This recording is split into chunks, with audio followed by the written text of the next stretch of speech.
Hi అండి, అందరికీ నమస్కారం. క్షణికావేశం అనేది చాలా ప్రమాదకరం. మనిషికి అన్ని ఎమోషన్స్ ఉంటాయి, కానీ కొన్నింటిని అదుపులో పెట్టుకోకపోతే జీవితంలో చాలా కోల్పోవాల్సి వస్తుంది. ముఖ్యంగా క్షణికావేశంతో వచ్చే కోపాన్ని నియంత్రించుకోవాలి. మీరు ఎప్పుడైనా గమనించారా?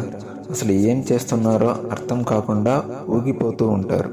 అయితే ఇందులో హై బీపీ ఉన్న వారిని పరిగణలోకి తీసుకోకూడదు. ఈ ఎమోషన్ మనుషులకు ఎందుకు వస్తుంది? వాస్తవాన్ని అంగీకరించలేనప్పుడే కొందరు కంట్రోల్ తప్పుతూ ఉంటారు. ఇలాంటి వారిని బలహీనులుగా, తమ మీద తమకు నియంత్రణ లేని వారిగా నిపుణులు పరిగణిస్తూ ఉంటారు. కోపం మనుషులందరికీ వస్తుంది, మరి అందరూ బలహీనులని అనలేం కదా. తెలివైన వాళ్ళు కొందరు కోపాన్ని నటిస్తారు, మరికొందరు దాన్ని ఇంధనంగా వాడుకుంటారు.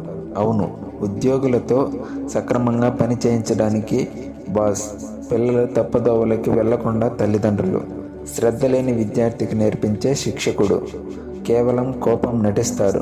అలాగే తమకు జరిగిన అవమానాలు, బాధలు, మోసాలకు ఊగిపోకుండా అవకాశం వచ్చినప్పుడు తామేంటో నిరూపిస్తారు.